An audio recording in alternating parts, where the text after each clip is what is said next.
Hello, everybody, and welcome to our AMA with Liquid Loans. It's me, Dragon, here with Blockchain Trends, your host today. We'd like to give a warm welcome to Just Ask Jesse from Liquid Loans. And let's start the show.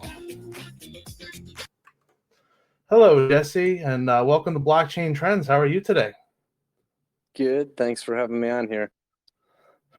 Oh, man, it's our pleasure. We've been looking forward to doing this AMA for a long time now. We're a fan of Liquid Loans ourselves, and we'd like to learn a little bit more for us in our community. And today we'd like to start with what your background is. All right. Well, my name's Jesse. I've been in the Hex Pulse community now for just a couple years. I managed to find Hex at below a penny, saw some value in yield-bearing stuff. Like the idea that it was an immutable contract, like the persistency of Richard and his message, the consistency of it, and purchased Hex and advocated for Hex for a while in some chats. PulseChain was announced just over a year ago that PulseChain would be, a thing. Advocated for a while for the idea of PulseChain, onboarded lots and lots of people over in the PulseChain main chat, spent a lot of time in the chat over there explaining how this new chain is going to work and game theorying a lot of things regarding PulseChain. I did build a community of influencers and some would say OGs, people who were influential in the Hex and Pulse community. Built a Telegram page called The Vault, where a lot of game theory and ideas for different protocols and what would best suit PulseChain kind of evolved from there. There's a lot of projects launching on PulseChain, and I'd say at least 6 or 7 of them have evolved from groups that stem from the vault. Along the journey, just about a year ago, I met Crypto Crazy. His name's Christian, and also Dave, and a gentleman by the name of Abra, Jay. We would talk about different ways how you can bank on yourself. How do you get away from traditional banks so that you can store all your money in crypto but still do the things that you're able to do with banks but with your crypto? And how do you do that trustlessly, all written in code? Christian examined maybe 25 different lending protocols, and I remember he would send me messages quite consistently saying, hey, you need to look at this protocol called Liquidity. And I was a pretty busy guy at the time. I still am, but I just blew over it. I was like, whatever, Liquidity, I'm not interested. I'm into PulseChain and Hex, but eventually I looked at this protocol and I realized, wow,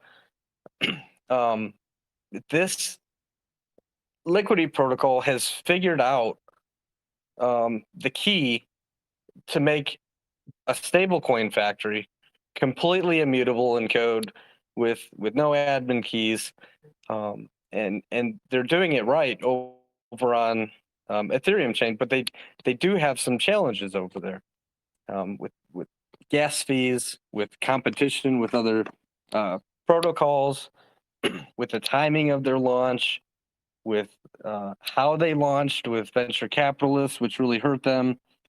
But we said, well, we think we can do the same thing on PulseChain, and make it much, much better. So we explored that idea for several months. We have as a core team, we have a pretty diverse background.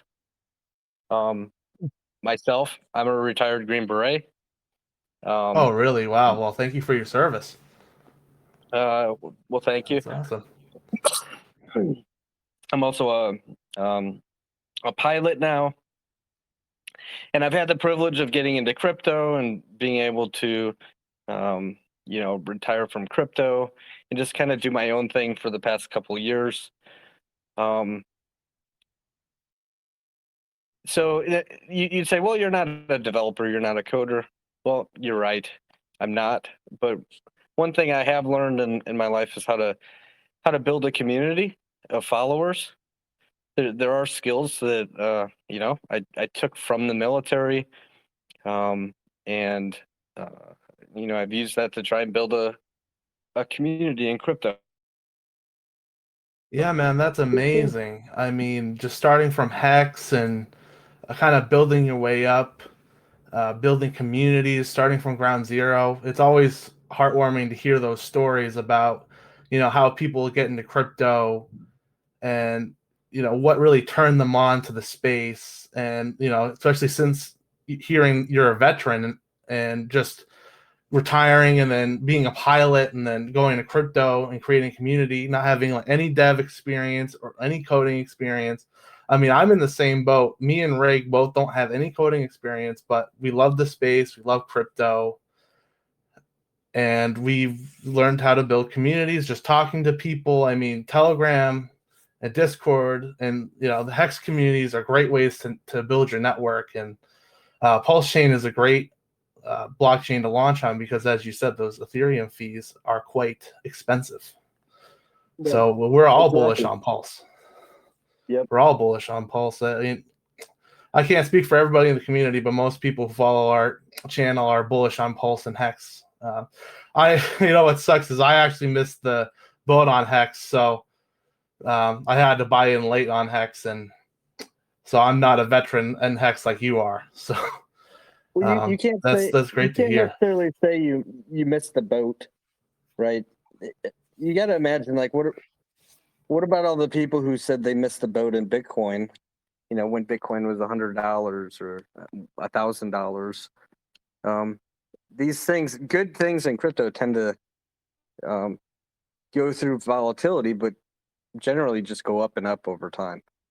So Hex isn't necessarily finished, or you haven't necessarily missed the boat. And we'll talk about that. That's a great point. That's a great There's point. a lot of things coming to PulseChain that are going to help with price appreciation, I believe, with Pulse and with Hex. Real quick, I want to mention a few other people on the team. So Christian and Dave are both the founders. They're the ones that really brought the meat of liquid loans to us. They've registered, the company. They've put up most of the capital to fork Liquidity and bring it to PulseChain. They put a lot of the operations, the backside work, into making liquid loans a reality. The website, the connections with some other entities. Those are the guys that are talking to some fiat off and on ramps and talking to some exchanges and doing a number of things in the background, really, to make this thing a success. Their background. So Dave, he already runs a multi-million-dollar, or owns a multi-million-dollar marketing company. He's very successful at what he does. He's hired to design marketing plans for companies over in Australia and around the world. So he knows how to take something that's a concept and really, bring it to the world for the world to see. So those skills are going to come in very handy here shortly with liquid loans. And then you've got Christian, he's just like I really consider him like a world-class like leader. he does a session planning where he will structure businesses and restructure like the leadership teams in businesses. So as like family businesses, as as the owner gets old and like they need to pass the business down to the next generation, he'll help restructure the business and make exit packages and do all sorts of things to ensure the long-term success of some companies. And that's what he does. So not necessarily like a background per se in crypto, but we've also surrounded ourselves in people who are crypto experts. So we do have advisors who are, we have one advisor in particular who owns a security company. They specialize in website and blockchain security. We have Jexa, who gives classes and teaches at like universities. He teaches all about blockchain and crypto, and so with their expertise, combine them with what I bring to the table and what Dave and Christian and Abra bring to the table, and then some good devs that were hired to do the code for us. And really, it's just a very diverse, well-rounded team. Yeah, man, So it sounds like it. I that's the mean, team. your team sounds amazing. Yeah, go ahead. Keep going. So as I said, Liquid Loans is a fork of Liquidity. What is Liquidity? Liquidity it's a stablecoin factory. You put in some ETH and you mint yourself some LUSD. Now this is not unique per se, because Maker Protocol does the same thing and it produces DAI. So DAI, people know DAI is the algorithmic stablecoin. And the way it comes into existence is by people putting ETH into a contract. The contract kind of just holds the ETH as collateral, and people mint themselves some DAI. And then that's how DAI comes into existence. Maker Protocol has been running smooth for some time, but it's, in our opinion, it's not as good as Liquidity for a couple reasons. One, the front end is not open for anybody to run a front end. They can literally, as a team, turn off and turn and on the front end at whim. It's just a website. It's just a Web3 Connect website, and nobody else runs Maker other than the core team. That is a risk. If a government decides they don't like Maker Protocol or DAI, or hey, you guys have a stable coin and you didn't get approval from us or whatever, right? It's very easy for a government to say we're just going to block this website, and then you have lots of people who can't, maybe with a VPN, but now they have to do roundabout methods to unstake their ETH or put their ETH into the contract or do whatever the Maker Protocol does. It's a risk because they haven't made it completely open and available for the world to use the protocol how they want to. Another thing that they've done is they've introduced governance into the Maker Protocol. Now, historically, governance, people can vote to make changes to a protocol, but those people that get the lion's share of the votes, they're just a handful of whales that happen to have the most amount of tokens. So usually that's the founders, and the team. It's a few whales they got in early or whatever, but then everybody else's vote means nothing. And we think that there's a few mistakes they made along the way. They've actually allowed or voted to allow USDT and USDC to be entered into the contract as backing for DAI. Now, why would you put in a centralized stablecoin to mint a decentralized stablecoin? It doesn't make any sense. No sense. It makes no sense, right? It's one for one. If you wanted $1 in a stablecoin, why wouldn't you just keep the USDC or USDT if you're willing to have the risk of the centralized stuff? Why would you put it into a contract just to mint so now USDC and USDT are not 100% backed by fiat. They're fractionally reserved. That's a big problem. We already know that the dollars are fractionally reserved because banks lend out more fiat dollars than dollars in existence. But then you get these corporations like Tether and Circle that then compound that problem by minting more centralized stablecoins than they even have backing for. So now you have fractionally reserved coins from a fractionally reserved dollar. It's dangerous, right? And Circle has keys. They can turn off coins at a whim if they wanted to. Not that they would, but it's just a dangerous game that they're playing. And they reap all the benefits. Circle reaps all the benefits from controlling what's minted and what's not. So let's look at USDC for a second. If you own USDC, how do you cash it out? You send it back to an issuer like Circle, which an issuer for Circle would be Coinbase. Coinbase collects that up. They give you fiat for it. That's now in your Coinbase account. You can cash that out back to your bank account. But they collect all the fees from that.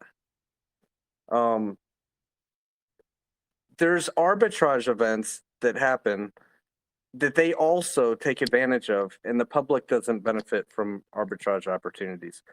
Oh, so 100%.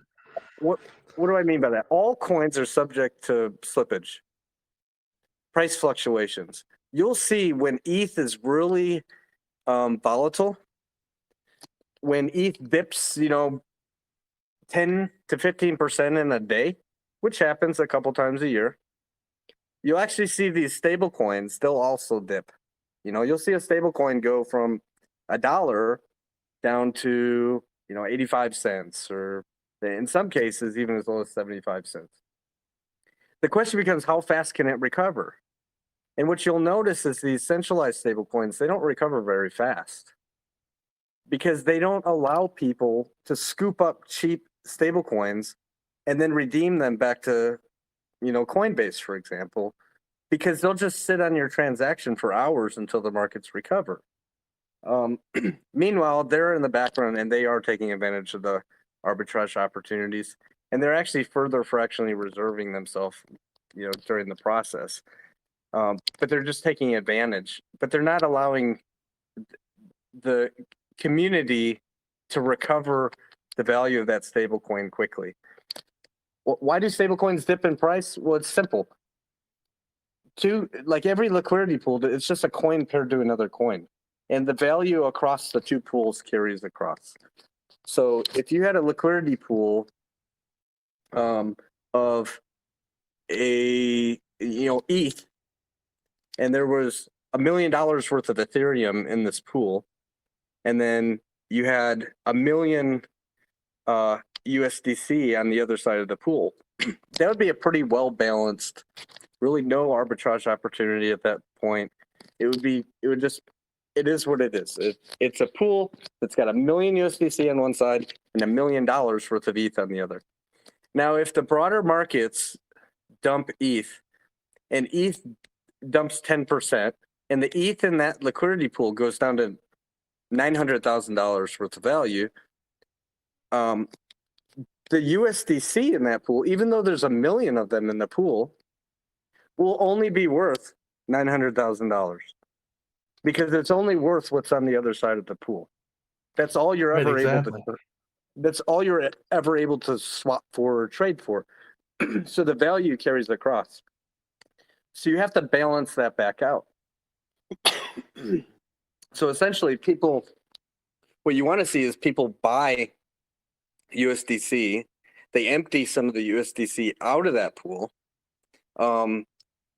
by depositing more ETH on the other side of the pool, and then it balances it back out until there's, I don't know, 950,000 USDC, $950,000 worth of ETH or something, right? There has to be, but what convinces people that it's a good opportunity to buy? That's because there has to be an opportunity where you can buy it cheap and go get something for it somewhere else. There has to be an arbitrage opportunity. With centralized stablecoins, there is no arbitrage opportunity. You can't. Like, you'll see the centralized stablecoins just sit there for long periods of time without people buying the price up. You don't see that as much with DAI or with Liquidity, because there's a guaranteed arbitrage event instantly whenever somebody wants. Here's how Liquidity and here's how liquid loans works. There's three aspects to it. On one side, you have the borrowers. It's a pretty simple function. You put in some collateral, you mint some USDL against that collateral.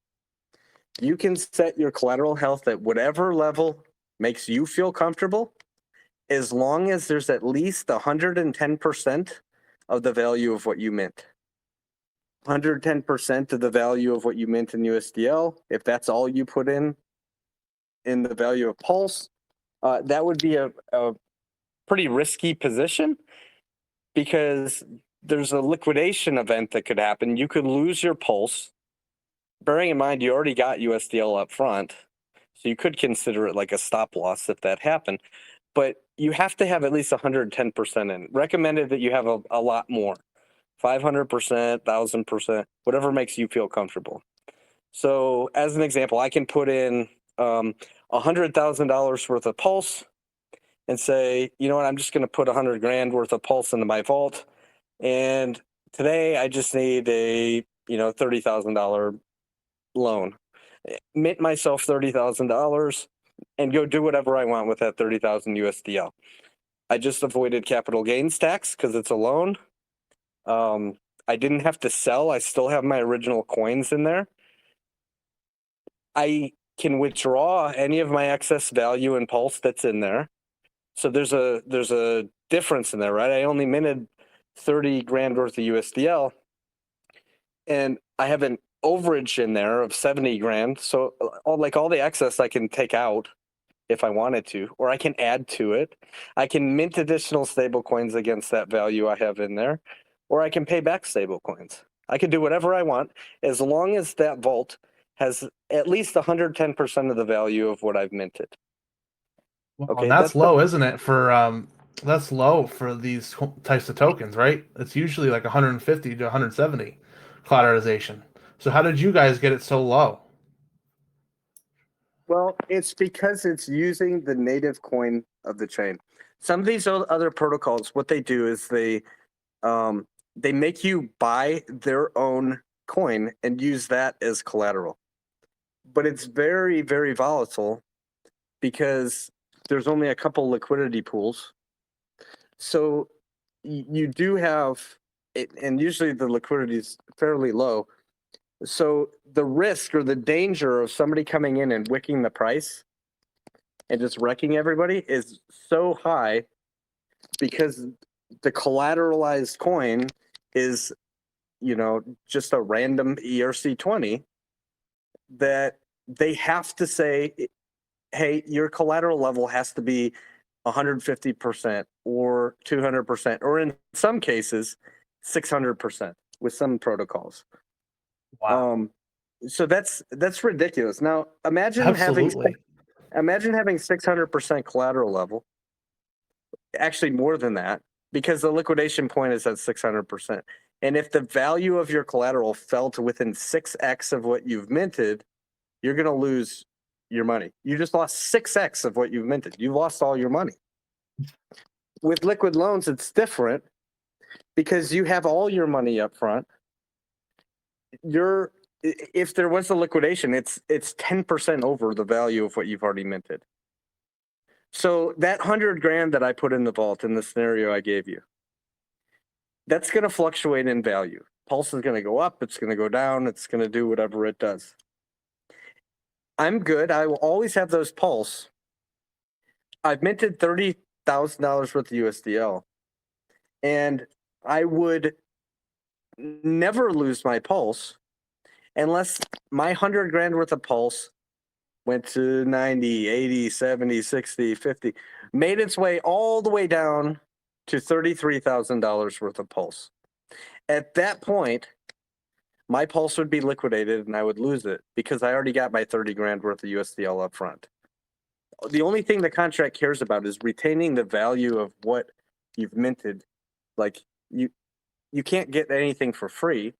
So it's not gonna screw you and make like take away all your money if you're liquidated, but it's gonna make sure that you are liquidated of your Pulse if the value of your Pulse is at risk of falling below what you've already minted and you're already running around with doing whatever you decided to do.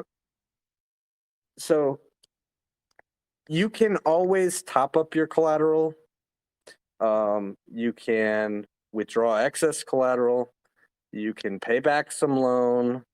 You can mint some additional USDL. The choice is always yours, right? So if Pulse does, let's say that 100 grand of Pulse, alternatively does a 10x, and I've got $1 million worth of Pulse, and I only took a $30,000 loan. Well, I still have choices like I've always had. I can withdraw all that excess value. Maybe I say, well, I had a $30,000 loan. I've got $1 million worth of Pulse in there. I think I'm going to go ahead and, get an additional 70 grand worth of loan. Why is this important? Again, coin count makes a big difference. Let's talk about the difference between selling something to extract value and hodling something or taking a loan, either one, and the difference in coin count. So if you had $20,000 worth of Pulse, and I had $20,000 worth of Pulse, and you said every time the price doubles, and you've heard Richard talk about this, sell on a double, sell on a double, sell on a double. Okay, let's go through that for a second. Let's say the price doubles, and every time it doubles, you're going to sell half your bag. And yeah, there's going to be volatility. It's not going to be a straight line up, but it's going to go down and up. But eventually, it's going to double, and you're going to sell half your bag. And eventually, it's going to double again, and you're going to sell half your bag. Well, after 10 doublings, you started with 20 grand. You're going to have extracted $200,000 because it doubled, so you had 40 grand. You sold half your bag. You got your initial back out. Now you have 20 grand sitting on the sideline. And it's going to do it again. You're going to have 40 grand. You're going to shave off 20 grand. And it's going to do it 10 times. After 10 doublings, your 20 grand would have turned into 200,000. Maybe you still have 20 grand worth of Pulse. But let's look at the coin count. Let's just pretend it was 100 coins to start with. And we divide that by 10 times. 1, 2, 3, 4, 5, 6, 7, 8, 9, 10. After 10 doublings, you would have sold half your stack every double. So your 100 coins would have turned into 0.09 coins. That's all you'd have left. You'd have you wouldn't even have one single coin left. And you started with 100. So it literally makes it harder for you to capture value because every time you sell, you're just like, you're melting your coin count away. It's gone. You can no longer capture future price appreciation. You have half the coins you had before. So eventually you're out of the game, right? You sold on a double. You can't do that forever before you're like out of the game. Now, compare that to somebody who hodls and doesn't sell at all. Same guy or a different guy, me or whatever. I start with 20 grand. I say I'm just never going to sell. And I'm going to hold my coins through the same price appreciation that you did. But maybe I don't need the money, right? I don't need to sell on a double. I don't need to take money out. So I just want to hold the coins and see what happens and wait a couple years. So after the first doubling, I've got $40,000 worth of coins. My coin count remained the same. I'm going to go through another doubling. I'm going to have 80 grand, then another, and another, and another. After 5 doublings, I have 640 grand. After 7 doublings, I have 2.5 mil. Then I have, at 9 doublings, I have 10 mil, 240,000. And after, after 10 doublings, I have $20,480,000 worth of Pulse, and I kept every single one of my original coins. So the guys Wow. who shave along the way and they take profits, like you could apply the math a number of different ways. Maybe they don't sell half their bag. Maybe they only sell 10% of their bag. Okay. Price doubles, they take 10%. Price doubles, they take 10%. It doesn't matter how you run the math. It will always favor the person who literally never sells. As long as at the end of this, the price is higher than it started with. So in your case, you managed to extract $200,000. You have 20 grand worth of Pulse left. In my case, I have $20,480,000 worth of Pulse. Now, psychologically, it's impossible to hold that long. Like it's just too hard. When you turn 20 grand into 20 million, your mind says you have to take profits. But that doesn't mean you have to melt your coin count along the way. You can keep your original coin count and say, well, shoot, my 20 grand turned into, 160 grand. Maybe it's time for me to take a $20,000 loan. Okay. So you keep your original coin count, you collateralize against it, just like you would with your real estate or whatever else. And now you have the USDL and you're able to put that money to work for you. And you kept your original Pulse coin count. And as the value in Pulse does whatever it's going to do, you always maintain your original coin count. Yes, there's a risk of liquidation. But the cool thing about this is if the value of Pulse does the exact opposite of what we all want it to do, and it all comes crashing down, at least you or the guy who decided to take loans along the way, he already got his money out. He's already put his money to work. So maybe that $20,480,000, maybe I collateralized safely along the way. Maybe, well, for one, maybe I never took a loan. All I did was hold. But maybe along the way, I took a small loan. I took a $200,000, $300,000 home, bought a home for my daughter along the way. Okay, I kept my original coin count. Maybe there was, I felt the need to have a couple $1 million worth of stable coins, to help secure my future or something. So I took a $2 million loan or something. Okay, and I have stable coins parked somewhere else because then no matter what the markets do, I know I've got that 2 mil set aside. But I've still got $20,480,000 worth of value. Now, if the markets turn against Pulse, if Pulse goes down in value, it's still okay because it's literally like a stop loss. And I would lose the Pulse, but only at the point just above like the value that I've already taken out. So that's insane. that's the power of. So you keep the coin count, and so you basically get passive income. You just collateralize along the way. Listen, this is how. When you find an appreciating asset, your goal should never be to sell that thing. If you know that something's just going to keep going up in value, why would you let go of that thing? You sell other stuff. You sell the stuff that's likely to go down in value. You get rid of that stuff. Get that out of your control. There's actually protocols that do this, like Cake. Pancake swap, for example. Pancake did 190,000x. How did that happen? Well, because you get to stake your cake and you get other tokens and you dump those tokens instead. And because you're dumping those other tokens, most of them went down in value. Some did okay. But those reward tokens, most of them were just dumping tokens, right? So you get rid of those things, but you get to keep your original cake. And because Cake did that, Cake ended up doing 190,000x in value because like there was never an incentive to sell it. Pulse could be the same way.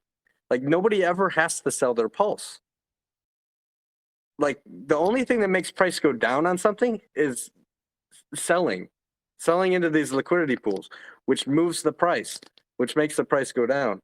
So if there's a way to get value out other than selling by getting something else that you can go sell, you would want to get that something else. So with liquid loans, you can borrow against your Pulse, you can get something else, you can go sell that something else, being USDL, go do something else with that, right? Right, exactly. Why sell your Pulse when you could just take out a loan, keep your coin count, and have a low risk of a collateralization? Wow, I never thought of it like that, Jesse. That's amazing. Right. Now, PulseX is going to do the same thing. You could stake your PulseX. You get other reward tokens. You dump those reward tokens. In that fashion, nobody ever has to sell their PulseX. If you want to get value out, just stake your PulseX. I hear there's the fiat protocol. They're going to end up doing the same thing. Hey, you're going to have all these coins you can choose to collateralize. You collateralize those, you get something else, you go dump that other thing that you get. Maybe USDL is one of the things that you can obtain, in your loan in that protocol. Like this model works to preserve and increase the value of the original collateralized coin by giving people options to go dump something else if they want, and keep the thing that they want to keep. In this case, being Pulse. So that's kind of like the borrowing side, but there's two other parts of this protocol that just make it pretty awesome. The next part of this protocol is called the stability pool. The stability pool is essentially, it's a staking pool. Anybody can enter into it.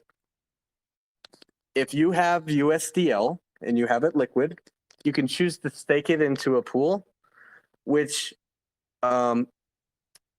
entitles you to rewards. There's a payout of loan tokens, it's called, which is the native coin of the protocol, that gets paid out to stability providers or stakers of USDL. So you're going to see a whole bunch of thousands of people throw USDL into this big giant pool, and they're all going to be collecting loan tokens. Now, those loan tokens they're collecting as a reward for being a stability depositor, those rewards reduce over time. The rate at which they emit to the stability depositors gets less and less and less and less over time. So it gets harder to get your hands on this thing called the loan token. There's two things working against people in the stability pool. One is more people come in, they're just all diluting each other. But two, annually, it goes through a halving in its emission of loan tokens to those people. So it just gets harder and harder over time to obtain loan tokens. So be a stability provider, you earn loan tokens. I'll tell you what you do with those in a second. Why are you a stability provider? Well, basically, you're putting your USDL to work for you. It's a way to stake a stable coin and have an opportunity to purchase Pulse in a dip and at a 10% discount. The protocol is always forcing people into safer and safer collateral levels. The protocol is going to force the average health to stay over 150. But it's not going to prevent individuals from choosing to under collateralize. There are actually use cases for people under collateralizing. Some people may choose to do it on purpose, actually, depending on if they just want to mint a bunch of USDL very quickly, at a 10% cost to get their hands on a bunch of USDL so they can go create liquidity pools. There's a number of reasons, and some people are just degens. You can't stop them. You can try and teach them, but there will be some people that choose to under collateralize. So their collateral that they put into their vault when they borrow is too close to that 110% mark where the liquidation would occur. But the average of all the borrowers, it will be okay. But there will be some that choose to under collateralize. If the value of Pulse falls and there is a vault that gets liquidated, that borrower, they already got their USDL up front. They're going to lose their Pulse coins, however. Those Pulse coins go to the stability depositors and get spread across all of them. And in turn, proportionally, some of that USDL that they had staked burns. It disappears. It basically buys that Pulse. And so for that to happen, Pulse would be in a dip, and those stability depositors just bought it essentially at a 10% discount proportionally. So basically, if one of your liquidity providers, right? If somebody defaults on a loan, we'll call it default or it gets liquidated. So basically, if you're one of those providers, you get that benefit. That's crazy. That's insane.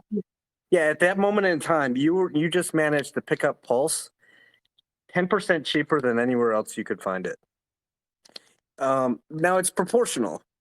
If you're a small stability provider, if you only put in a few $100 worth of USDL, you may find that I don't know, maybe 9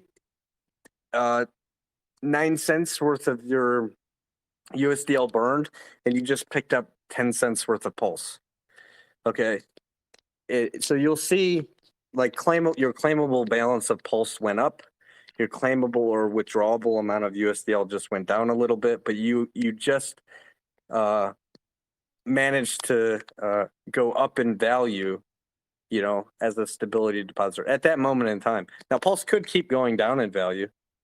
That's a risk that everyone takes by being a stability depositor. Like if Pulse just keeps on going down and down and down, and if there's liquidations that are occurring during that, you're basically just buying those liquidations along the way. But you're just buying the dips is all that's happening, and it's happening in code. There's nothing you have to do. You've put in USDL for the opportunity to pick up Pulse at a discounted price during those dips if any liquidations happen.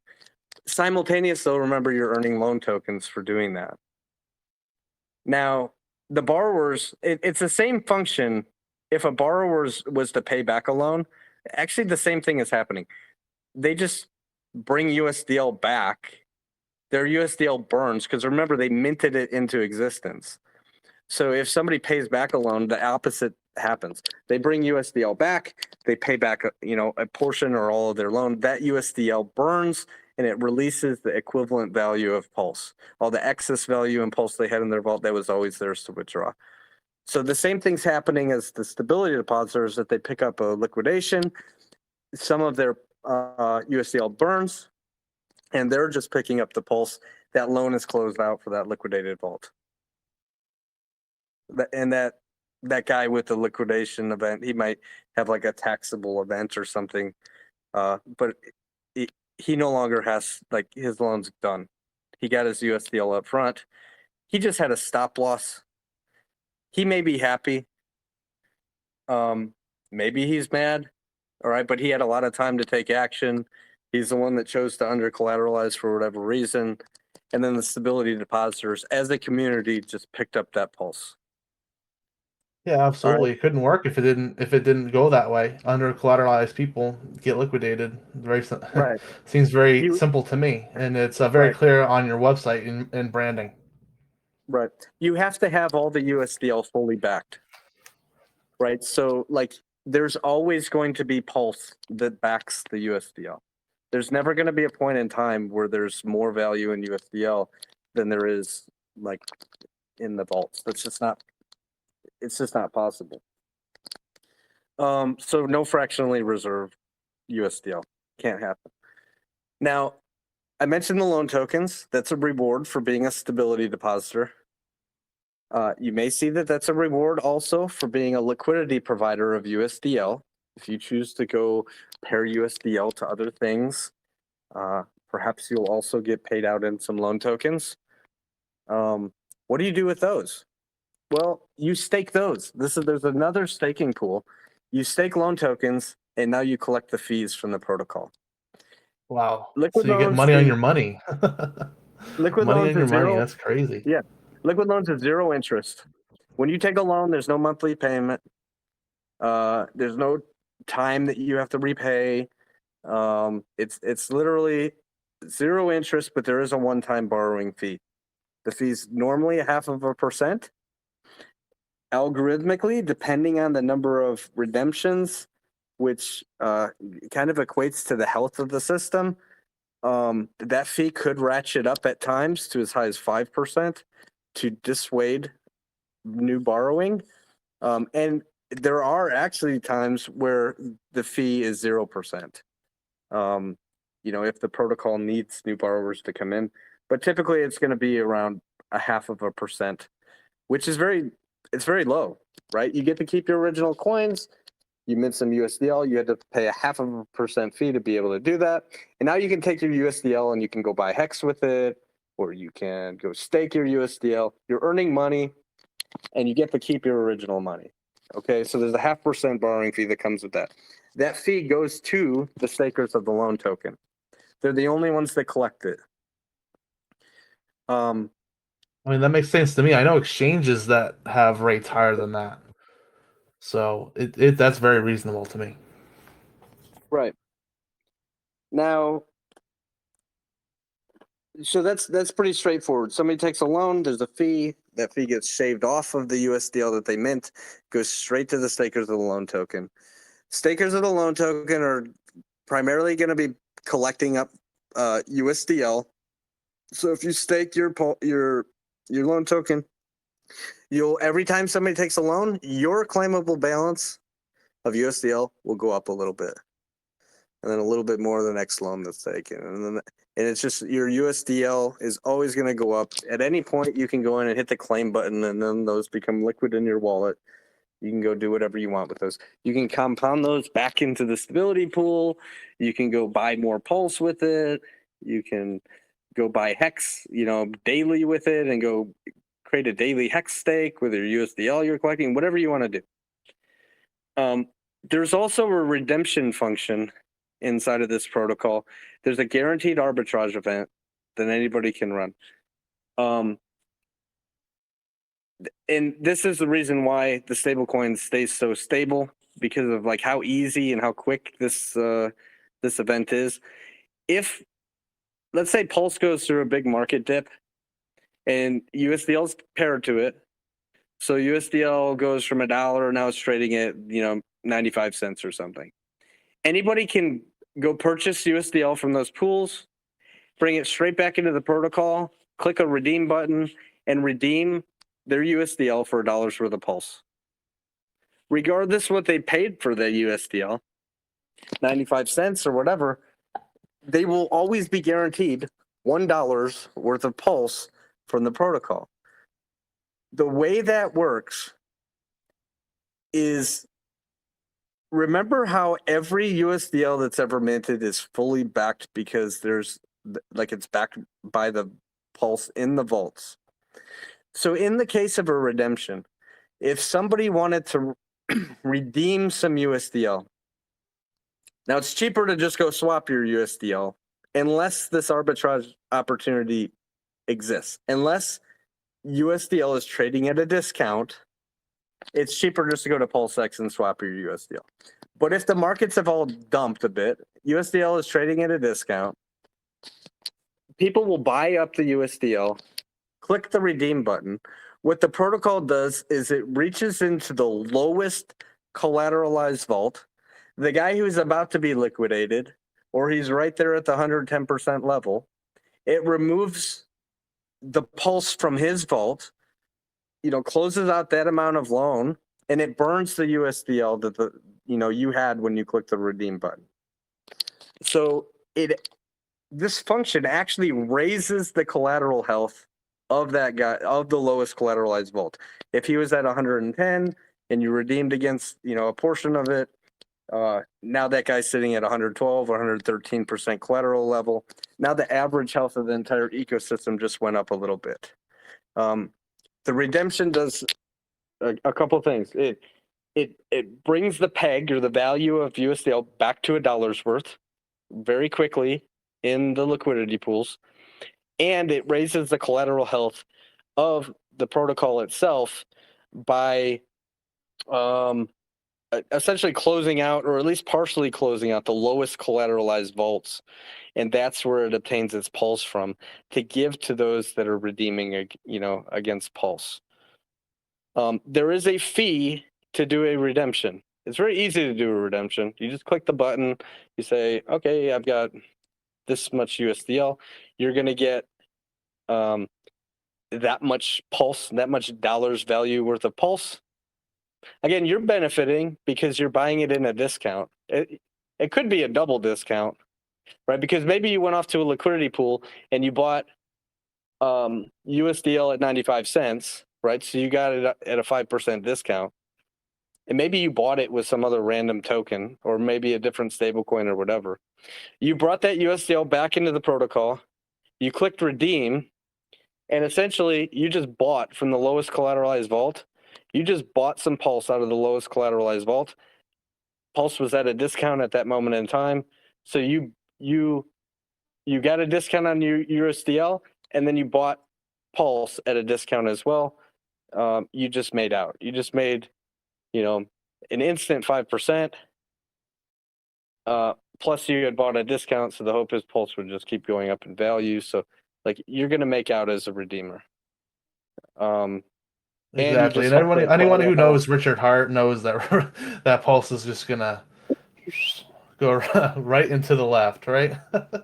Now there's a fee to do that. That fee is also typically 0.5%. That fee gets shaved off of the pulse that redeemer collects, and that pulse goes to the stakers of the loan token as well. So if you stake the loan token, you're collecting a couple things. You're collecting USDL all the time, and you're collecting pulse all the time. There's redemptions, which isn't all the time. Like days could go by and there could be no redemptions. Because again, it's cheaper just to go swap your USDL on a DEX. But if the markets are super volatile, that's when you'll see some redemptions happen. So as a staker, you're getting two things. You're getting USDL and you're getting pulse. Yeah, that's amazing how the entire protocol is fair for people who want to loan against Pulse, right? And it's also fair for the people who provide that liquidity for the vaults, and how you get rewarded for holding it long term rather than uh, selling intermittently, like you were saying earlier in the show. So yeah, it's a very great, well-rounded protocol. And Jesse, it's such a it's such an interesting protocol. That how do you explain it so many times to everybody, right? Like it must be difficult. It is a great protocol. Listen, it's on ETH. It's called Liquidity. It works really, really, really well. Now, you could look at the price action of the Liquidity token. You could say, wow, why did it tank? And it's an interesting case study. If you look at it, you'll notice a couple things. One, there was an initial sell-off that happened. That's because they had venture capitalists. That's what venture capitalists do. They get in early, they get a massive discount, they get their tokens, and then they dump on everybody. Okay, so after that initial dump off, if you took that chart and you stack it on top of ETH, you'll actually see that it follows the price of ETH. As ETH goes up, the value of liquidity goes up. As ETH goes down, the value of liquidity goes down. It's very consistent. The reason that's happening is because as ETH goes up in value, people are taking bigger and bigger loans because their collateral position is allows them to do that, right? If somebody's sitting at 500% collateral, ETH goes up in value, and now they're sitting at, 700% collateral. Usually those people say, hey, I guess I'm going to mint some more LUSD. And there's always fees to mint, and those fees are always getting paid to the holders of Liquidity, which makes the Liquidity token more desirable. So the value of Liquidity kind of just follows along with what ETH is doing. But, Liquidity as a protocol launched like at the top of ETH. So they didn't have the luxury of launching at the very beginning of the chain, right? Like we do. So some interesting things, like Exactly.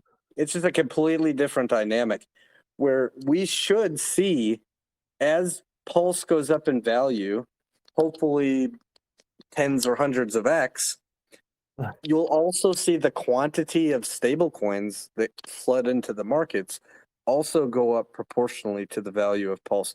So as the market cap of Pulse goes up and up, you'll actually see more and more USDL come into existence.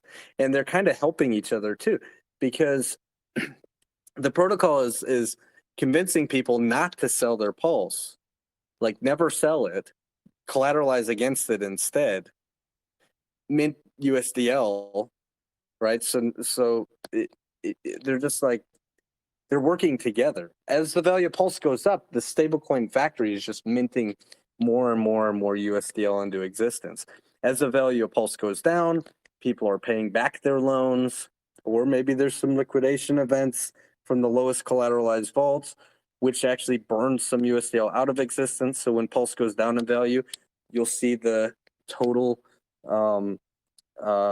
supply of USDL kind of shrink as the value or market cap of Pulse goes down. Launching this is essential at the beginning of the chain, and that's something Liquidity was not able to do. Yeah, that's a great explanation of how you guys improved on Liquidity, and you get all the juicy benefits of launching right when Pulse launches. I mean, a lot of people are theorizing, 1,000 to 10,000 X's on PulseChain. It's crazy. There's a lot of bullish people, and there's going to be a lot of buying pressure on launch. So, I mean, every token that launches on PulseChain right away is going to reap those benefits. But what you're saying is that you actually incentivize people to hold their PulseChain because they get to take a loan against it. Yeah, I mean, and this is what the wealthiest people in the world do. You hear that, many billionaires don't pay any taxes. Well, that's because they don't sell stuff. They have a lot of things, they have a lot of assets, and they have a lot of debt, a lot of good debt because they collateralize against their best appreciating assets. You do the same thing with houses, a home equity line of credit. If you own a home and it goes up in value, let's say you own a $500,000 home and it goes up to $750,000, and you say, well, I want to go get another home. Like, do you just sell your home, sell your complete home, Yeah, no way. and then go buy another home? Well, now you still only have one home. Or could you say, wow, I have all this equity in this first home. Let me take a loan out against that and then go buy a second property. And, in cash. Right now you own the second home, you own it completely, it's yours, free and clear, because you took equity out in your first home. And you're able to do that now with Pulse. Do the same thing, just collateralize against that and get something else, get USDL, and go put that to work for you, and do that at whatever collateral health makes you feel comfortable, and always maintain your original Pulse position if you choose. So you're giving everybody a shot to actually collateralize and not have to go through a bunch of red tape to do. You could just simply go to your website and just do it. Just collateralize whatever the amount of pulse you want, and what actually. That reminds me. What would you say is a healthy collateralization? Now, I know the minimums that you recommend is 110, but what would be an ideal collateralization in your opinion? Well, the protocol is always steering everybody as an average over 150. At a minimum, I would suggest that anybody stay over 150% collateral level. But most people will want to stay around 300 to 400%. And then the diehard hodlers, the people who never want to lose their pulse, you'll hear them say things like, well, I'm going to collateralize at 1,000% or 2,000%. Now, the amount of loan that they're able to take is much smaller, of course, at those numbers. So like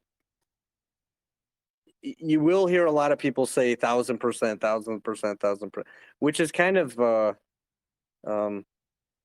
unique. Go to most protocols, and most people aren't recommending 1,000%. And I can't necessarily recommend 1,000% either. All I can say is historically 1,000% is pretty good. It would require an 89% market dip in the value of the collateralized token for you to reach a liquidation where you lose your initial, where you lose your collateralized coin. But remember, you already got that value up front. And if you're just holding that liquid anyway, and you went through an 89% dip, like you already would have been holding that same value that you already got up front. It literally is it's like a stop loss. So a lot of people are scared of the word liquidation. If you had 100 grand and I had 100 grand, and you said, I'm not gonna use the loan protocol because the word liquidation scares me, I could say, well, okay, that's your right. Just hold your pulse liquid. That's fine. I'm gonna take a loan out against my 100 grand. I'm gonna take a 10 grand loan against my $100,000 worth of pulse. Okay. I put that 10 grand worth of USDL to work for me. I end up turning that into 15 grand. Okay. And maybe during that time, Pulse is going down in value. And I'm looking at my vault and I say, ooh, shoot. I collateralized 100 grand. I got 10 grand out. I put that to work for me. Ooh, look, my 100 grand is now worth 90 grand. What should I do? I guess I'll let it ride. And I have time. Maybe that 90 grand turns into 75 grand. I still say, well, I've still got a good buffer in there.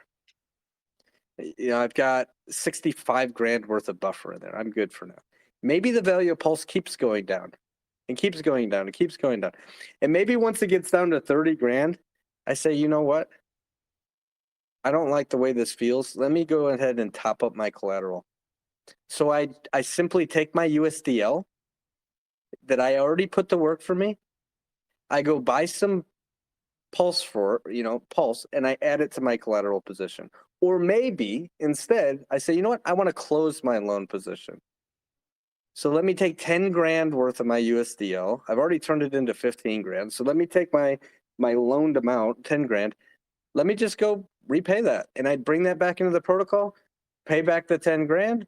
My loan is closed. I still have all my original coins. I made 5 grand because I put it to work for me that whole time. But maybe Pulse just keeps going down in value. Or maybe I do nothing at all. Maybe I just let it ride and I watch it.